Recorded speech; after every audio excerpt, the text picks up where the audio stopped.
Hello, everyone. This is the 217th episode of Soccer Nostalgia Talk Podcast. As always, this is Sean from Los Angeles and the Soccer Nostalgia blog. For this episode, I interviewed distinguished professor Dr. Laurent Bellaiche of University of Arkansas as we discuss the French club FC Nantes during the Jean Vincent era.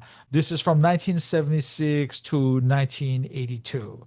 Professor Ballaiche has written a number of football, soccer related articles on the University of Arkansas site, The Beautiful Game Dispatches from the Hill.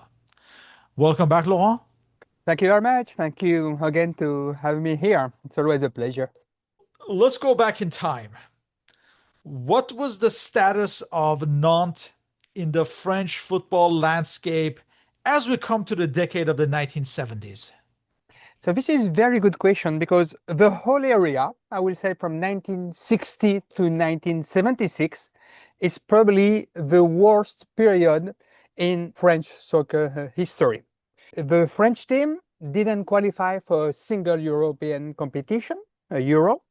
There is no qualification for World Cup except 1966, where they went to England, but they were defeated in the first round, in the first group. There, and even in terms of clubs, it was very bad. There was absolutely no final, European final. For example, the previous final was 1959 with Rennes against Real Madrid, and the next one will be Saint-Etienne in 1976 against Bayern Munich. So very, very poor period of French football. And even Nantes, for example, they play in European competition. I mean, very tiny team. It was a Danish club of Vejle. Perhaps Simonsen was playing there at that time. I'm not sure. They did 2-2 in Denmark and they lost 1-0 at home. So it was very bad period. But in terms of domestic titles, Nantes won 3 times the championships, 65, 66, and 73, and went 3 times in the final of the French Cup that they lost. I will say Nantes was the third team in France at that time. The best was Saint-Etienne, who had won quite a few championships, 5 of them, and 3 French Cups. And the second one, I will say, will be Marseille, l'OM, with 2 championships and 2 French Cups. And Nantes was just a little bit below OM, but very far away from Saint-Etienne in my mind. Nantes had been managed by the legendary José Arribas, who won the league titles that you mentioned in 1965, 66, and 1973. What was his influence on the club? And can you explain the whole concept of jeu à la Nantaise, which is the game in the Nantes style, essentially?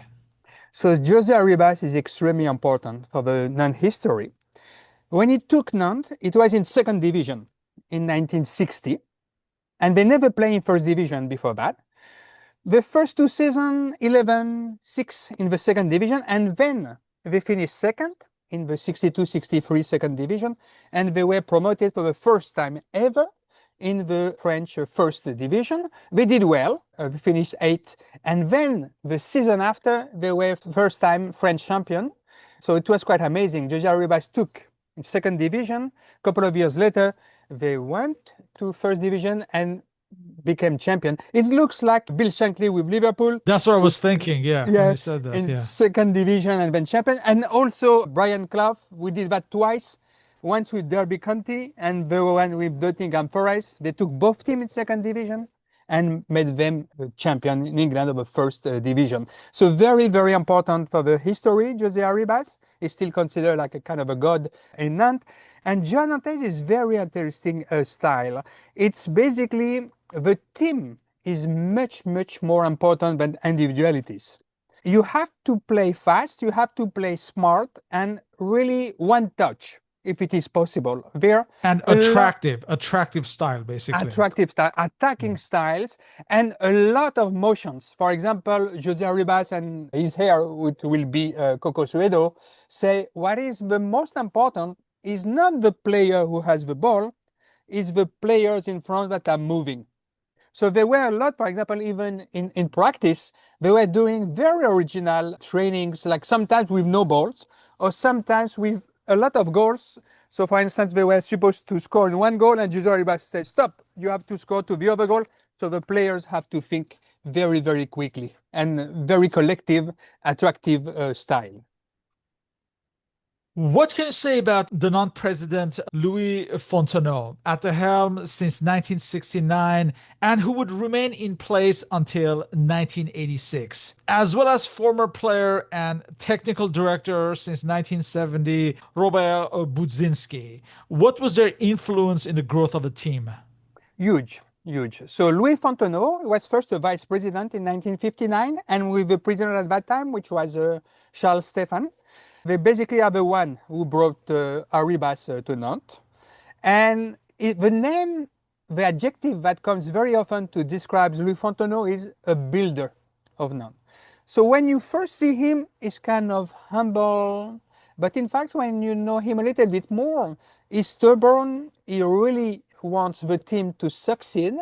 And really, whenever you hear someone talking about him, most of the time they say the builder of Nantes. So very important for the building that team. And in fact, he saw things that nobody saw. For instance, he's the one who asked Robert Budzinski to basically be the sporting director. This did not exist at that time. So he created this position, and Budzinski was very, very important for that. He was a soccer player, as you mentioned, even played for the French team. He comes from the north of France, and even played the World Cup with France in 1966, all the games there. But what he was extremely good at is to see who will be good. So not only young players, he recruited them. For example, Maxime Bossis, he recruited them, and he went to the farm of Maxime Bossis' parents to recruit him. And Maxime Bossis won the Euro 1984 with France. He recruited Loïc Amis, which is a kind of a legend in Nantes. He recruited Marcel Desailly and Didier Deschamps, who are both world champion with France in 1998. And also some foreign players, like Argentinian ones, Hugo Vargas, very good central defender, Angel Marcos, and Jorge Borushaga, who will be a world champion with Maradona, with Argentina in 1986, Vahid Ali Rojis, and one of the best guy from Chad ever, Jafet Endorab. He was forced to retire in 2005. He didn't want to, but he was forced to. And when he reminded everybody he has recruited, the number is astonishing. It's 200 players that he recruited for Nantes, young players and more senior players. So in my mind, at that time, in the 70s, there were two great teams, Saint-Étienne and Nantes, and because they have fantastic sporting director, Pierre Gauner for Saint-Étienne and Budzinski for Nantes. So very, very important for Nantes. In 1976, Nantes appointed Jean Vincent as new manager. He had been one of France's heroes from the 1958 World Cup. Can you describe his playing and management career up to this point? With pleasure, because in my mind, he's perhaps the most underrated soccer player and coach of France. And let me tell you perhaps quite a few details about him.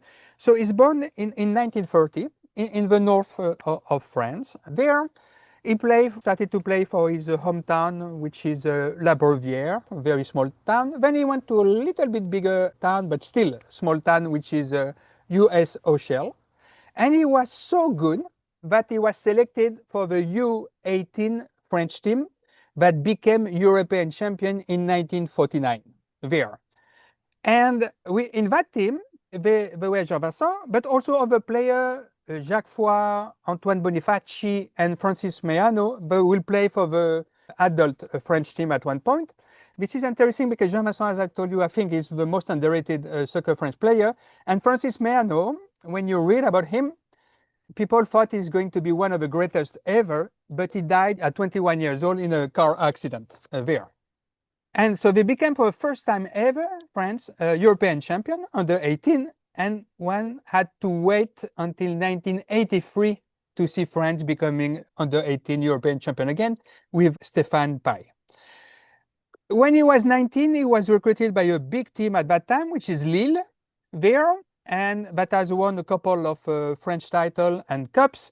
And he went there at 19. He didn't start to play the first as a starting 11 the first year, but it still play the Latin Cup, which is the ancestor of European competition.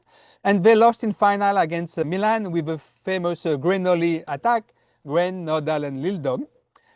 And then he became in the starting 11, and they began to win a couple of championships and some French Cups there.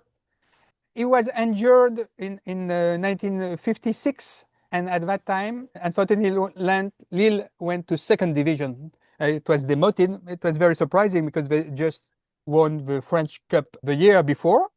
And he said, okay, I'm not going to play in second division. I'm going to join the biggest French team of the era, Stade de Reims. At the same time than Justo Fontaine. On the other hand, the biggest star of France at that time, Raymond Kopa, went to Real Madrid.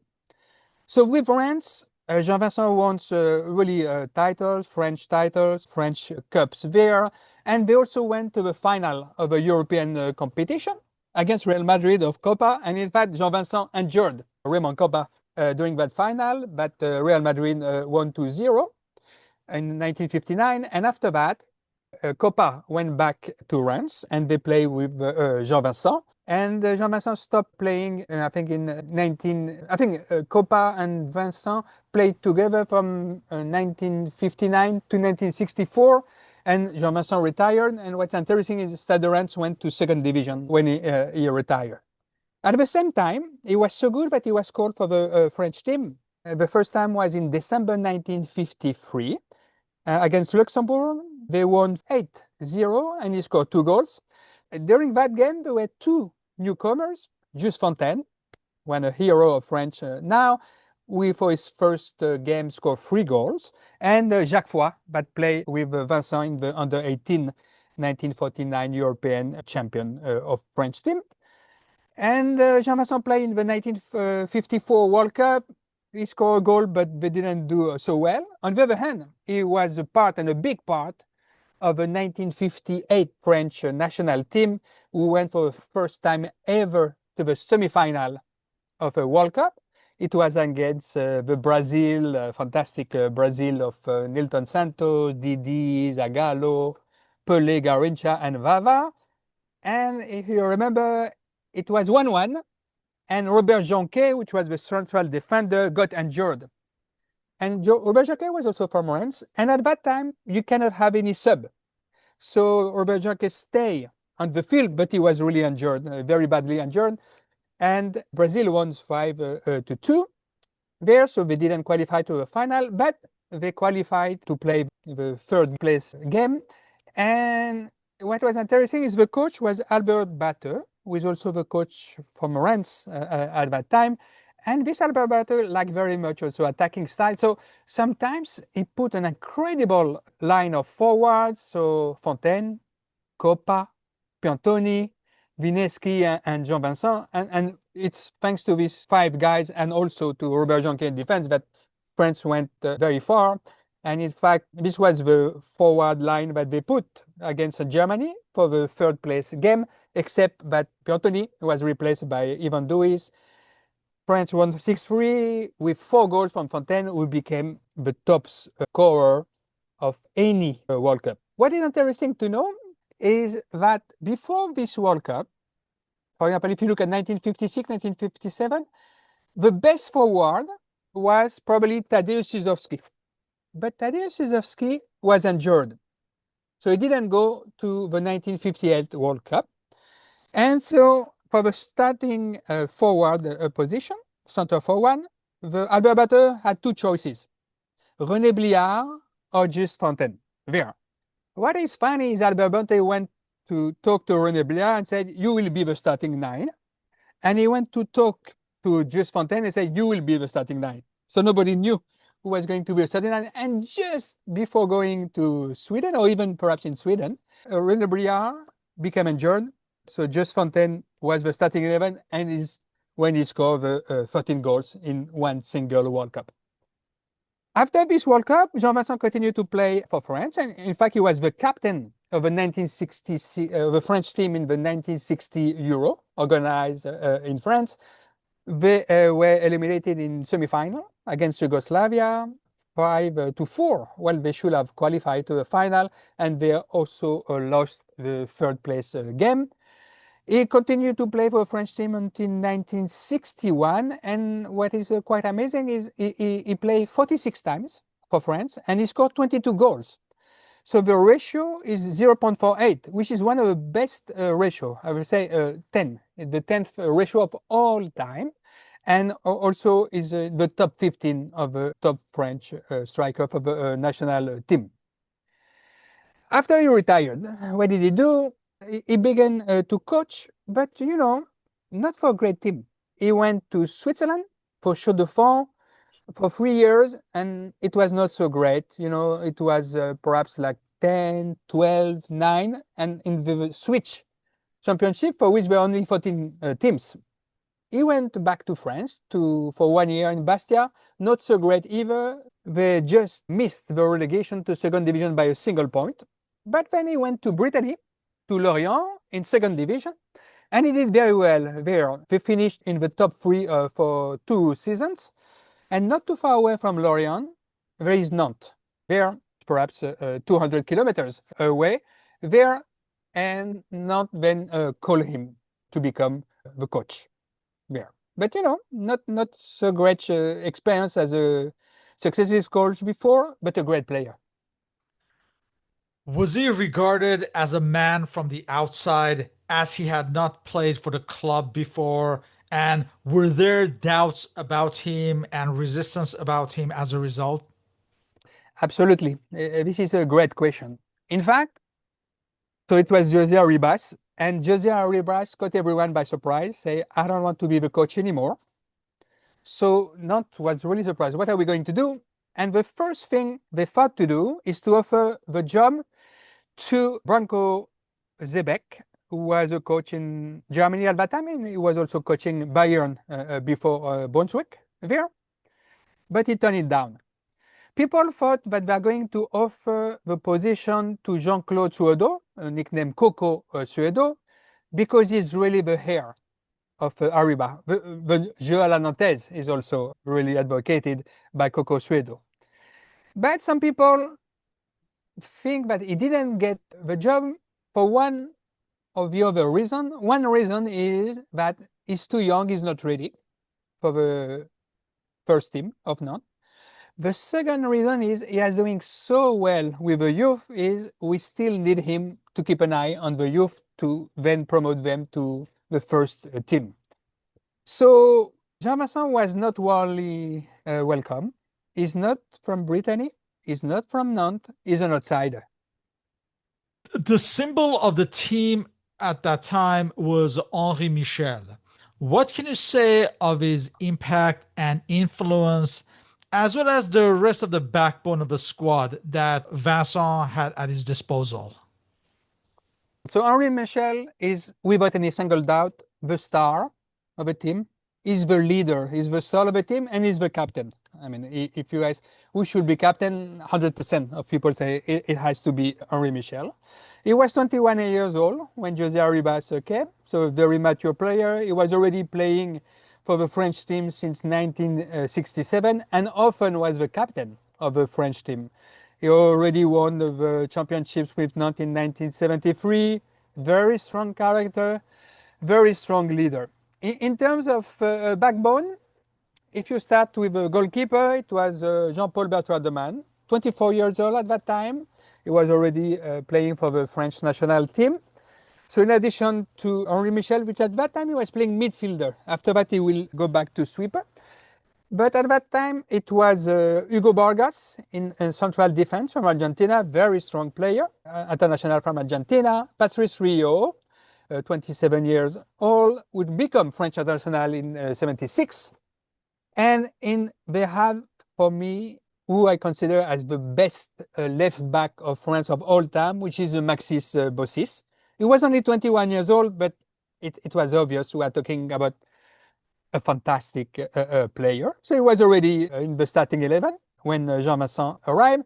They have a very gifted young midfielder, in addition to Henri Michel, which is Gilles Rampillon, which was 23 years old at that time and will become also French international in 76. And they had a very young forward, Loïc Amis, 21 years old, and will become French international in 1977. So a strong backbone. Not considered as strong as Saint-Etienne, but you will see they will do very well, in fact.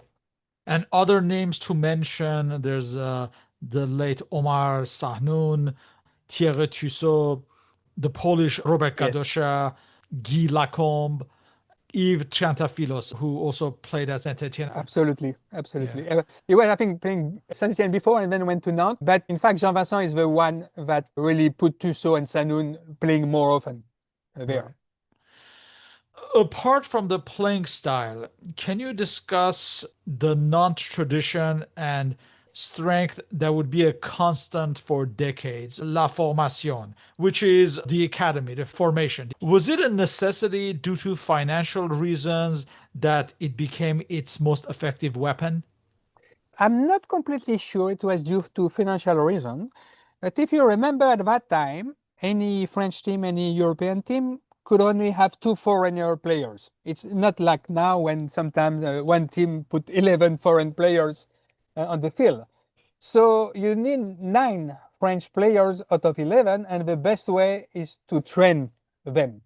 And they had Budzinski that we can find. We had very good eyes and we can find very good players all over France there. And the style is very unique. As you say, the formation is very unique. Jose Arribas, the training was very unique. Joel Nantes, very unique. And in fact, some players from Nantes did very, very well in Nantes. But when they left Nantes, they didn't do so well. Eric Pecou, that we probably will talk about a little bit later on, was excellent in Nantes, not so great in other teams like Monaco or Strasbourg or Metz. But the striking example is when Nantes won the 1995 French Championship, the team was astonishing, extremely well. And they have Pedro, Sloko, and Wedek that were playing so well together. None of them succeeded to do well after they left Nantes. Well, they were all extremely gifted. In fact, when Pedros was 21 years old or 20 years old, people in France thought he's better than Zidane. It's a very strange, unique style. For the 1976-77 season, Vincent's first season, Vincent and Nantes broke the Saint-Etienne stranglehold on the title and won the league title for the first time since 1973 with this young squad that we mentioned. The team also reached the semifinals of the French Cup. What were his innovations that led to this progress? In my mind, there were basically two big innovations. First, they started to play more younger players like Omar Sanoun, that you say was only 20 years old at that time, but also Oscar Müller was 19 years old. So it gave them more time playing, and they were in the starting 11 playing very well. And then he did an incredible gamble. He took the entire forward line of the 1976 Olympic French team and put them in Nantes. So on the right side there was Bruno Baroncelli, 19 years old. In the middle there was Eric Pecou, 20 years old. And on the left side, Loïc Amis was probably 21 years old. Why it is astonishing is because these three guys are very young, but as you said, they were also as forward Robert Gadosha, who was Olympic champion with Poland in 1972 there and also finished third at the 1974 World Cup with Poland. And they were Yves Triantafylos, which was a known player, and both highest salary were Triantafylos and Gadosha. And Jean Vincent said, you know what? I'm not going to play them as starter. I'm going to count on these three youngsters, Baron Kelly, Pecou, and Amis. And they did very well. They finished 9 points ahead of the second, which was Lens, and 13 points ahead of Saint-Etienne, which was the big team. The French semi-final that you mentioned was considered one of the best games ever in the history of the French Cup. It was against Saint-Etienne, and in the first leg, in Nantes, Nantes won 3-0. And in the second leg, after 90 minutes, it was 3-0 for Saint-Etienne. Extra time. 1 minute left. Saint-Etienne is winning 4-1. So Nantes is still qualified because of a score in Saint-Etienne. But Hervé Révelli scored at the 119 minute, and Saint-Etienne qualified at the last minute and went to win this French team. But it was a very good season for Nantes. And what is very important to realize is, as we say, until 1976, from 1960 to 1976, the French team was very weak, the worst period. And people say after 1976, the French team became very good, competitive at least, for two reasons. There was Michel Platini, the biggest star ever for France, and Saint-Etienne. They forgot the third reason is Nantes. Because, for example, in 1977, French team went to play in South America. The first game was against Argentina, who will become world champion 1 year after that. And it was 0-0. And what happens is Michel Hidalgo, the French coach, put 6 players from Nantes in the starting 11. In defense, we were Patrice Rio and Maxis Bossis. In midfield, Henri Michel was captain of the French team. Omar Sanoun, extremely gifted player. And forward, Bruno Bankelli and Loïc Amis. So it's Jean Vincent who trained them, that put them at a higher level. And I think Jean Vincent, unfortunately, is forgotten this day, but he is very important for the French renewal. Yeah, and at the time when Baron Kelly was preferred to Gadocha, I think there was a lot of criticism because of that. But then he felt he was vindicated when Baron Kelly obviously performed for distinction for so many years and reached the national team. Very good player who also won what is known as the Gambardella, the under-18 French competition there with Nantes. Gadocha was very upset. He's a big star, and they say, no, you are not as good as 19-year-old kid. For the 1977-78 season, the transfer activity was minimal. You have the likes of Fabrice Picot, striker arriving from Cherbourg. You also have the departures of the likes of Robert Gadocha and Yves Trantiafilos, who would join One during the season. With virtually the same squad, Nantes finished a close second in the league race to Monaco and also reached the second round of the Champions Cup. Despite not winning the title, could it be considered a good season as Nantes somewhat consolidated its status? And I will say so, because Nantes wants to win everything now. What is interesting regarding this European competition, in the first round, they play against Dukla Prague. And there was this very good forward of Nehoda, who was Zdenek Nehoda, yes. It was European champion with Czech Republic in 1976. So they did 1-1 in Prague and 0-0 in Nantes, and they qualified. What is quite amazing is at that time, now we have so many magazines of soccer, but at that time in France there was nothing. And they created the first French magazine on TV. It was a Téléfoot with Pierre Cangioni. And I remember it was in September 1977, and Pierre Cangioni, a lot of French soccer lovers really watch this emission, and Pierre Cangioni began to talk and say, okay, I am my first guest ever for this magazine, and we see it's Jean Vincent, who was in Prague to prepare the games against Dukla Prague, and he was the first guest of this now mythic TV show for soccer. And it was funny because, you can recognize people from different parts of France with the accent, and Jean Vincent had a very strong accent from the north of France. So they did qualify to go to the second round, but they were eliminated by Atletico Madrid of Luis Aragonés, who was the coach. 1-1 in Nantes and 2-1 in Madrid. Atletico was a much bigger team than Nantes. So, okay.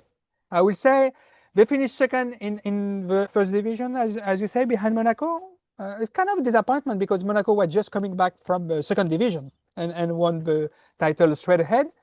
And they were eliminated in the French Cup in quarterfinals against a team that I like very much, which is Nice, with Guillou, Jouve, Huk and the fantastic Yugoslav forward Bjekovic, there who lost in final against the Nancy of Platini.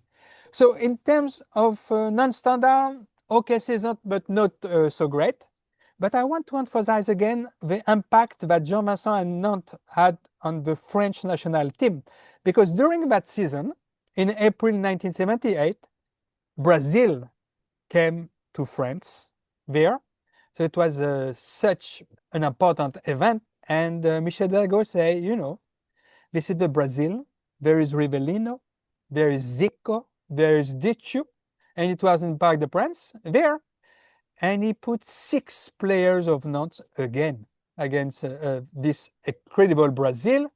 Rio, Bossis, Henri Michel, still the captain of France. Bruno Bankelli, Loïc Amis, and he put Bertrand de Man as a goalkeeper.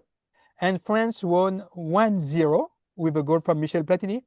It's, if I'm not mistaken, it's the first time ever that France won against Brazil. And I once believe again, so. Yes. Brazil. Yes. Thank you for confirming. I was not completely sure.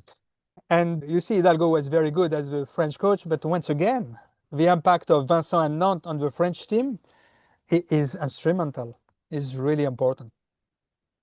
And of course, many of those players would be that summer in Argentina for the World Cup.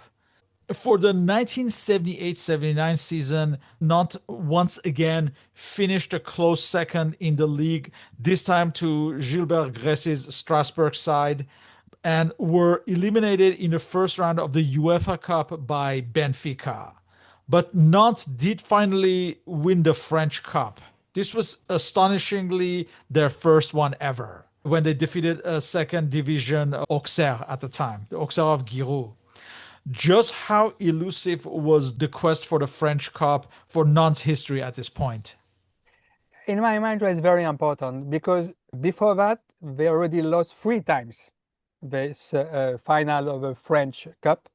And the French Cup in France is very, very important. For example, the first edition is 1918 with Olympique Pantin winning. So it's very, very old. I mean, much older than the French Championship, which probably is in 30s, 1933. I think, yeah.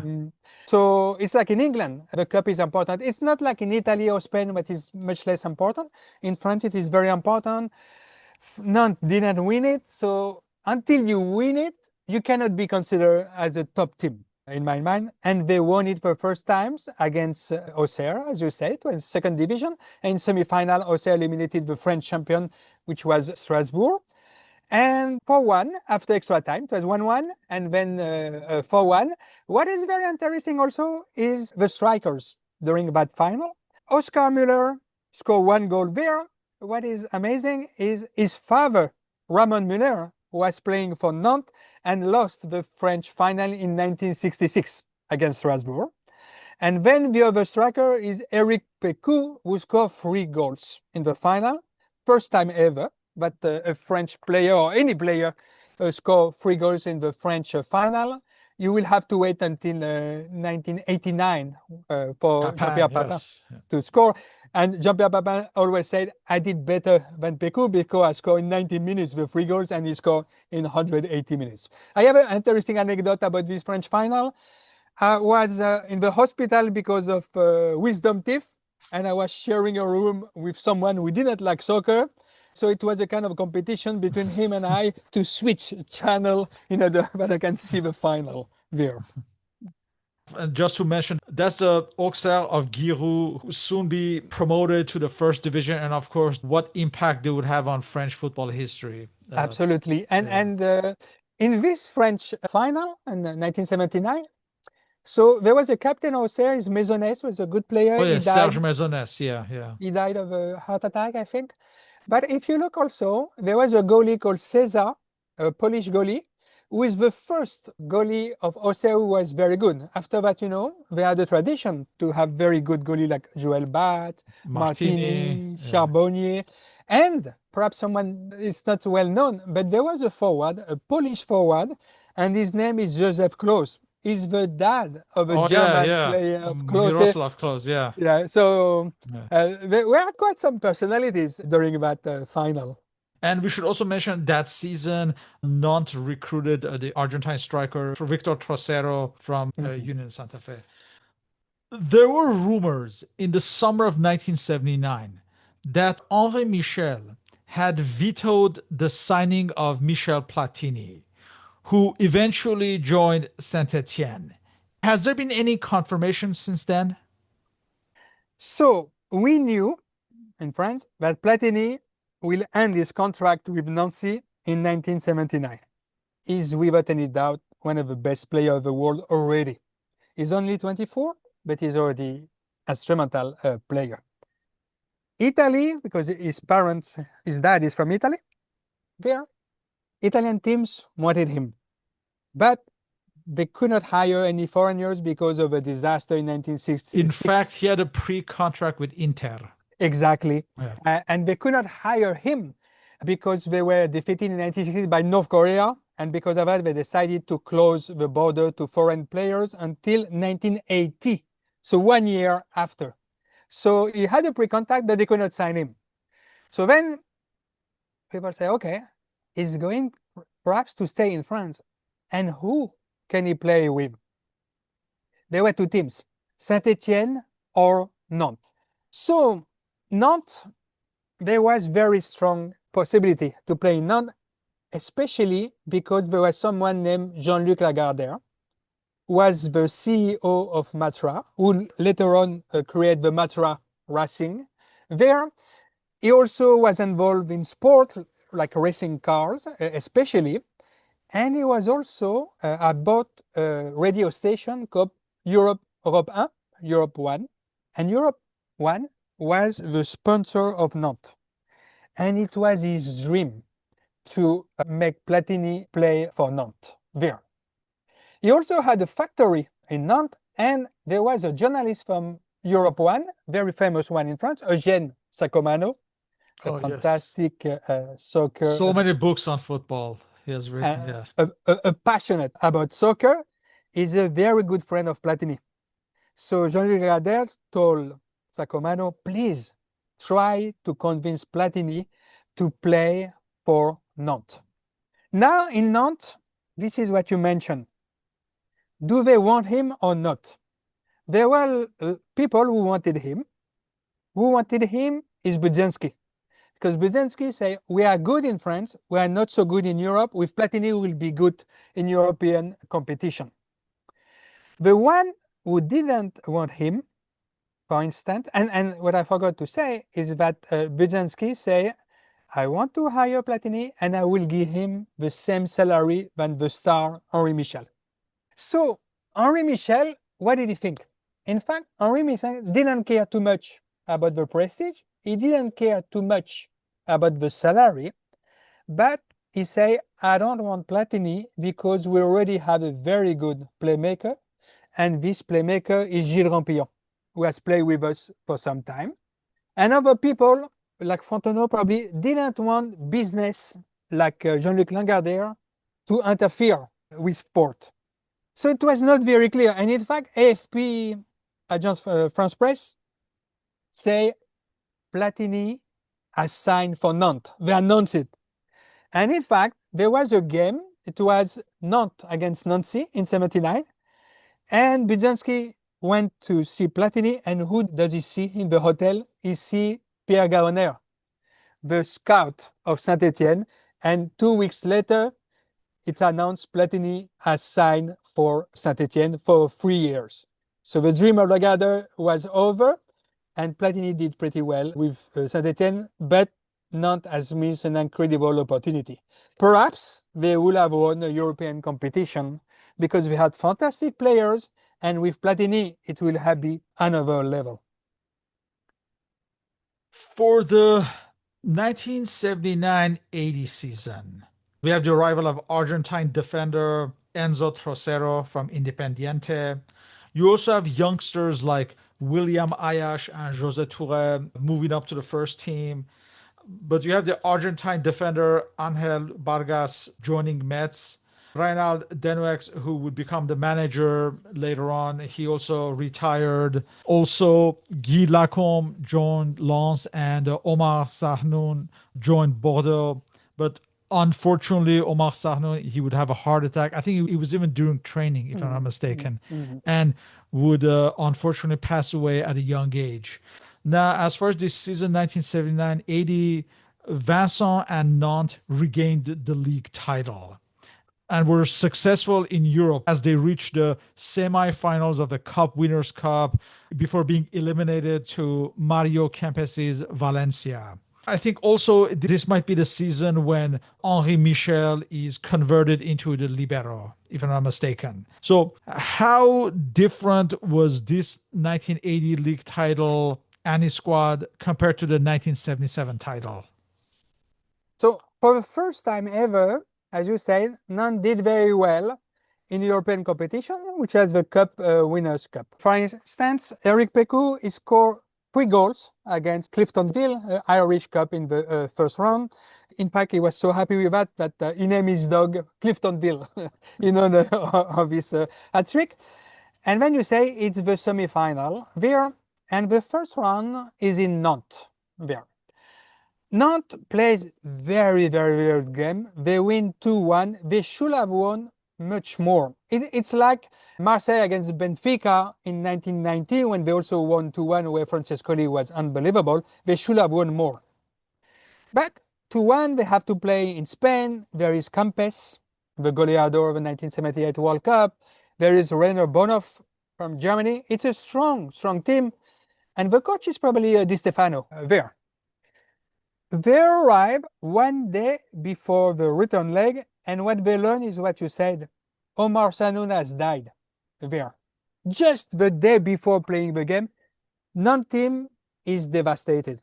It is absolutely devastated. They don't have the right head, they're not in the right spirit, right mind to play the game. It They was did play the similar game. to Monaco in 92, where the Furiani tragedy took place like a day before the final. Exactly. And Monaco, and it was in Corsica, this tragedy, and the goalkeeper of Monaco was a Corsican, Ettore. So he had it was not in the right mind.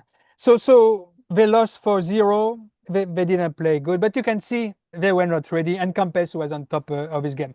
It's a disappointment because I think they had the team to beat Valence, and Valence went to win this European competition against Arsenal of Liam Brady. There but they won the championships again, 3 points ahead of Sochaux, of Gengini, of Stopira, and of Platini and Reps Saint-Etienne. The team is extremely similar to the 1976-1977 season, except for 3 different things. As you said, Henri Michel play back in libero, central defender. Tussaud is playing on the left side, and I think this is someone very important, is the Argentinian player Enzo Trocero in midfield. A tough guy, but this is what Nantes needed. For example, the team that played Valencia was Bertrand de Man, goalkeeper, Bossis, Rio, Henri Michel Tussaud in defense, Enzo Trocero, Oscar Müller, Jean Vincent in midfield, and the line of forward, Baron Kelly, Pekou, Amis there. I think this is probably the most solid non-team ever. There have been some fantastic non-teams, but in my mind, not well balanced. Sometimes very good in midfield, very good in forward, but some hole somewhere. There was no hole in this team. It was very compact team. Perhaps not the most brilliant to see, but the one you can go to war with. You are going to win the war with this team. For the 1980-81 season, you have the Argentine striker Victor Trocero leaving the club. He joined Monaco. He also would tragically pass away from a heart attack as well at a young age. You have the arrival of the Danish striker Henrik Agerbeck from Hertha Berlin, who would later join Sochaux years down the road. You also have players such as Seth Adoncourt, Pierre Maurice, and Fabrice Pouyan moving up from the youth team. But this season, 1980-81, Nantes finished second again, the third under Jean Vincent, just behind Saint-Etienne of Michel Platini and Johnny Rep.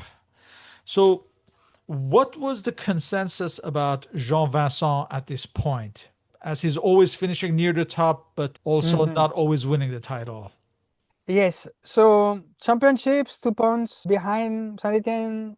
It can happen. We have, as you say, Platini, and the last championship that Saint Etienne has ever won. In fact, the French Cup was a disaster. They were eliminated in the round of 16 against Bordeaux, was becoming a good team. Defeat 4-1 at Nantes and 6-4 in Bordeaux. And in European competition, they qualify against North Irish team of Linfeld. It's okay, but they were eliminated by Inter Milan of Altobelli and Prohaska. Prohaska was the one that was signed rather than Platini in Inter Milan. There, so it was not great. It was not great for a non-standard. There is an anecdote in this season, it's in parallel, is that during the pre-season, Nantes was training under Jean Vincent, and suddenly they saw some Rastas coming to the training ground, and this Rasta asked if they can play against them. And who are this Rasta? Is Bob Marley and the Oh yeah, Wailers. that famous photograph and with a not jersey. Oh, that's from there. Okay. Absolutely. And they said, can we play? We are here for a tour for the new album Uprising. And Jean Vincent is a nice person. He said, okay, let's play. What is quite unbelievable is not one, but I think something like 5-4. It was extremely close because Bob Marley was a good soccer player. The other one were very good players. And it was very nice of Jean Vincent to do that. And after that, on a funny side, Bertrand de Man wanted to go and to the bus to see how it is. And when he arrived, he said, that was interesting. There was a lot of fog going around. I cannot say it smells very funny, but I cannot tell what it was there. So this is a funny anecdote, but on the non-standard, not a good year. Not a good year. For the 1981-82 season, you have the arrival of the Yugoslav striker Vahid Halilhodzic from Velez Mostar. You have another striker, Patrice Lecornu, arrived from Angers. You have players like Christophe Robert, who'll be famous many years later for other reasons, and defender Michel Derzakarian, moving up from the youth team. But Enzo Trocero left to return to Independiente, and Eric Pecu also joined Monaco. Now, Nantes would lose form, and they were at their worst in the Vincent era and would finish sixth. In fact, he would not even finish the season with the team. Jean Vincent would leave the team in March 1982 to manage Cameroon for the 1982 World Cup in Spain. And he would be replaced by Jean Claude Suodo. Was it, as they say, le saison de trop, one season too many? I think so. I think so. It was time for him to leave. And in fact, as you say, he left before the end of the season. He left after a nice victory against Saint Etienne, 3-0. But the French championship was disappointing. The French Cup was extremely disappointing. They were eliminating in the round of 16 against a second division, very tiny team of Nolemine that was coached by Gérard Roulier, who became famous later on. Round of 16 also elimination in the European competition against Lorraine, Belgium. So disappointing season for Nantes, disappointing for Jean Vincent. But as you said, he finished the season by going to the World Cup with Cameroon. And what he did with Cameroon, we can just say bravo, congratulations. Because first time ever that Cameroon is playing in a World Cup, first game, Peru. But what kind of Peru are we talking about? Kubilas, Quiroga, Uribe, Oblitas. Oblitas, yes. 0-0 draw. Already quite an accomplishment. Second game, Poland. Poland of the 1974 heroes Muda and Lato, but also of Boniek and Smolarek. Very strong team. There, 0-0. Third game, Italy. But what kind of Italy? Zoff, Gentile, Chirea, Cabrini, Antonioni, Tardelli, and Bruno Conti and Paolo Rossi, who will win the Golden Ball. But yeah, 1-1. So 3 games, 3 draw. What happens? The same number of points than Italy. The same number of goal difference. So they have to choose who will qualify, Italy or Cameroon, for the second place. And how did they do that? They counted the number of goals scored. 2 for Italy, 1 for Cameroon. Cameroon eliminated, Italy qualified, became world champion that year. And Jean Vincent did strong choices. And the team, I remember, I watched carefully this World Cup. It was a pleasure to watch this Cameroon team. They had a choice. They have two very, very good goalkeepers, Thomas Nkono and Joseph Antoine Bell. And it was not easy to choose which one. And Jean Vincent chose Thomas Nkono, and Thomas Nkono was excellent at this World Cup. They have Emmanuel Kunde, was a great player. They had a midfielder who was so smart that they nicknamed him the Doctor, Dr. Theophile Abega. Abega. And they have a striker, Roger Mila. It was a pleasure. It was a pity they didn't qualify, but they did very well already. After that, he went to coach Rennes, Casablanca in Morocco, and the Tunisian national team. Not great results. I don't remember very great results. And then he's a trainer, he's an educator. And he went to do some youth training ground, I think in south of France. There, he took retirement in 95 and he died. But as you say, it was the season went too many. On balance, what was his greatest success at Nantes? Was it earning success on a shoestring budget with minimal transfers and relying on the academy? True. So he gave opportunity to a lot of young players, as you mentioned, Michel Biba, José Touré, who was extremely gifted, extremely gifted. There, he didn't have a career that he should have had, not serious and injured. William Ayash, very good defender. Fabrice Poulin, who then played for Paris Saint-Germain. There, it took a strong decision. To put the forward line of Baonkeli Pekouamis, as we say, was a strong decision. It paid off. And he makes some young players, Sanoun and Oscar Müller and Tusso, to play more and there. He also held a very interesting record. Nantes in the French championships play 92 games at home without losing. Without losing. 80 wins and 12 draws in Nantes Stadium from 1976, when they were defeated by Paris Saint-Germain 2-1, and it was Arribas at that time, to 1981, where they were defeated by Auxerre of Giroud, there 1-0. And people say 5 years without losing. And do you have any explanation for that? And he said, but years later, said, you are not going to believe me, but when I was a coach of Nantes, I received an envelope from Ivory Coast. I open it, there's a letter. The guy say, I am a kind of a witch doctor in Ivory Coast.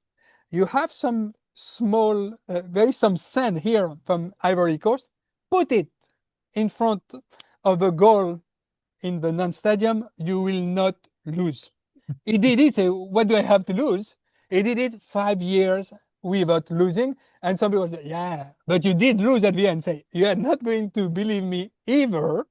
What happened before the game in Auxerre in 1981, the gardeners, they didn't tell me.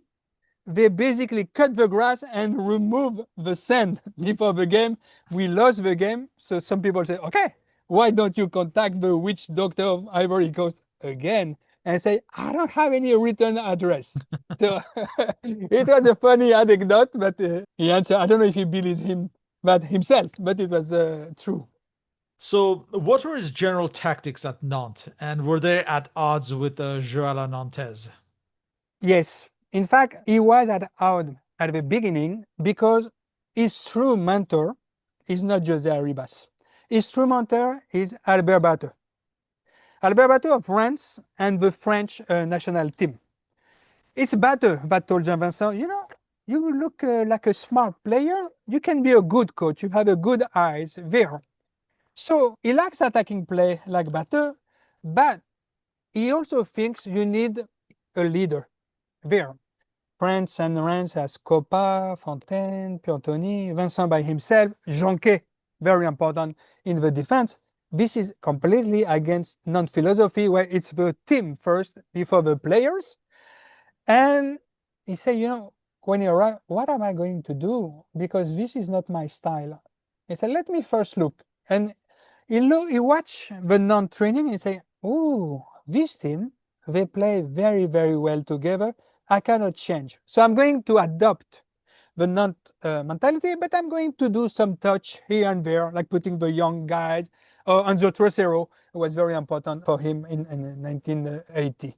There, but he was also not only smart, he was always in good spirit there. For example, Louis Fontenot, the president, called him the ray of sunshine. Always smiling, always try to communicate. When you do training, you have to work hard, but in a good spirit. He was a competitor. He wants to win. He's not a theorist like Arribas and Suodo. Arribas and Suodo, if they play well and they lost, they don't care. They are very happy. Jean Vincent, if a team plays well and he lost, he's not happy at all. And when he had some choice, like for Gadosha, Trentafillos or others, he went to talk to the player. He talked to them, he communicated with them. He was a good communicator, he was a good leader, and he was a fighter. And he said, I'm going to still play like Nantes, very good passing football, but I'm going to put some kind of strength, because this is important in the 70s when you have Bayern Munich, Ajax, Liverpool, very strong physical player in addition to very good players, and that's why Trocero and Patrice Rio was a very important player for him there. And so he made his team a little bit at his image while still trying to keep this romantic football à la Nantes. There, he liked to talk to the press. People like him very much. He's from the north of France where people are humble, hard worker, humble. When people praise him, he always say, this is the team. This is the team, but the players that make this great team. It's not me. I'm here to help them. So he's not from Nantes, but I think he really deserves to be considered one of the best coach of Nantes. Many young players became internationals later on, such as Touré, Bibar, Ayash, Peku. How important was he in their development? Huge, huge, because as we say, it took the gamble to put Gadosha and Trentafillos on the sideline. A lot of very good players, Muller, Sanoun, Tusso. José Touré could have been one of the best ever. It's the one that put him as a starting. He was huge. He helped the French team to develop thanks to these players. Also very, very important for the development. Just to echo what we said earlier, despite the titles, whenever Nantes' history and success is mentioned, we often hear the names of Arribas and Suodo. Is it just because Vincent was not regarded as a Nantes man?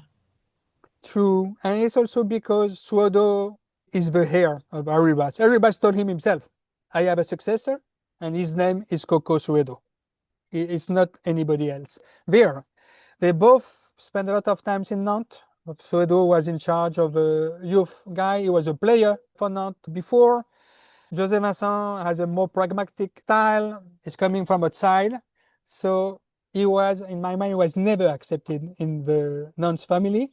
People thank him for what he has done, but he's not considered in the Nantes family like Arribas, Suedo, and later on Denouix.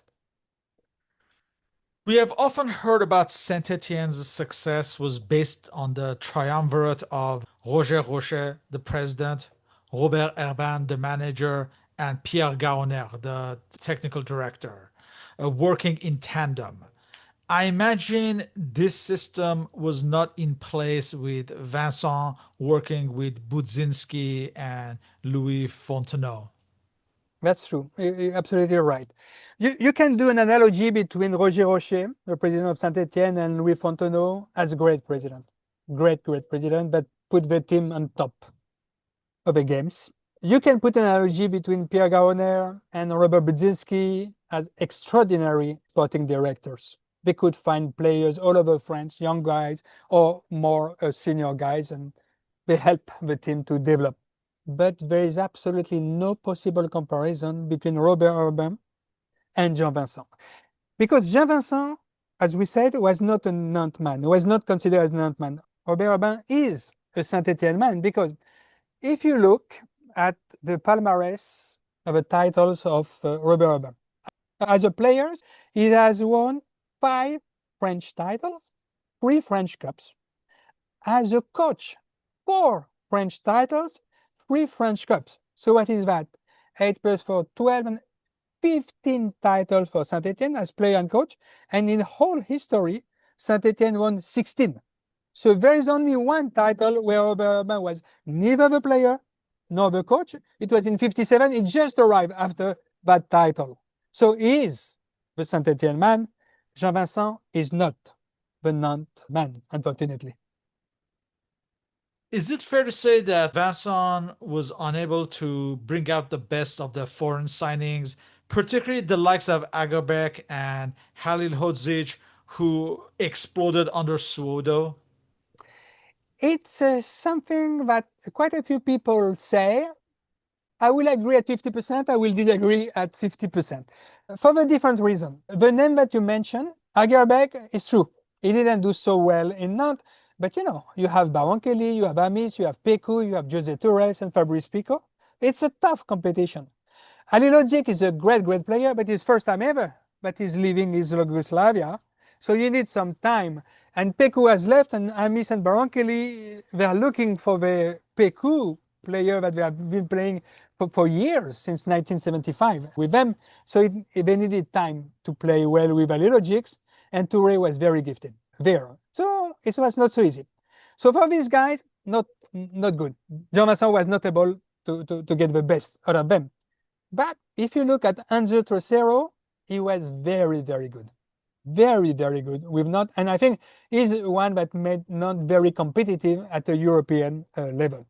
Victor Trocero was in between. Sometimes good, sometimes not so good, but tough competition with Peku as well. There. In fact, Peku left because of Victor Trocero. There. So. Sometimes yes, sometimes no. What other stories from the Jean Vincent era do you think that need to be told?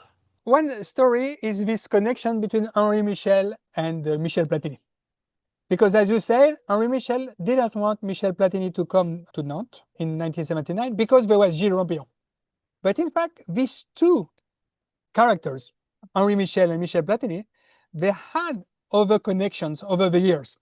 For example, in 1976, Michel Hidalgo played his first game as the coach against Czechoslovakia, and he took some players from Nantes, including Maxis Bossis, but also Henri Michel, who is the captain.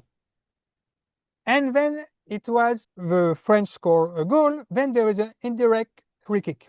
It has to be indirect. So someone has to pass the ball to someone who kicks the ball. Michel Platini is 20 years old, first game ever for the French team. He go and talk to Henri Michel, the French captain, and say, Henri, pass me the ball and I'm going to score.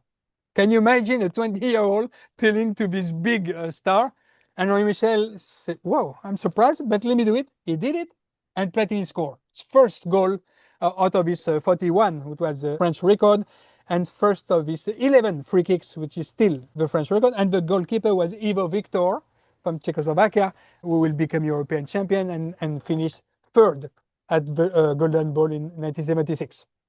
But that's not it, the connection between these two guys. When Michel Hidalgo retired in 1984, the French coach became Henri Michel, and the captain was Michel Platini. So they got reunited after this story that Henri Michel doesn't want Michel Platini to play for Nantes. There.